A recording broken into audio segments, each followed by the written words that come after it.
O basahin ka agad natin itong message ng tropa. Brother, gusto ko lang malaman, paano umamin sa crush mong tamad mag-chat nang hindi nagmumukhang lame at begging? Abangan ko ang respond mo sa TikTok.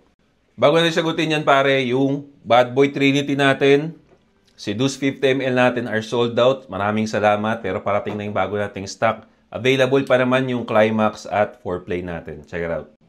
So gusto ni tropa umamin nang hindi daw nagmumukhang lame.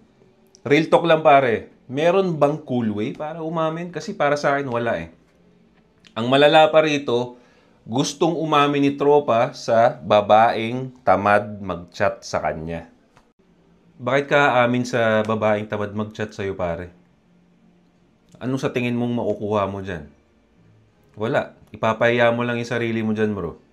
Ito gawin nating rule tong mga lalaki. Ipasa nyo to sa mga tropa ninyo.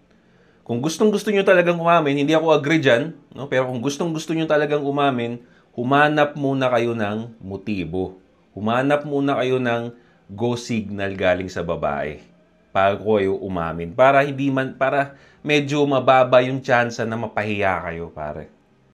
So baka tanungin ninyo, anong go signal, Boss Diyos? Hintayin ba namin na sabihin ng babae na, uy, umamin ka na? Hindi. Flirt date seduce. Ano yung flirt date seduce? Punta kayo sa YouTube channel ko pare, ang dami kong videos about dyan. Libre lang. Okay? Gamitin ninyo sa tama yung mga 99 pesos na load ninyo pare. Sige, stay strong.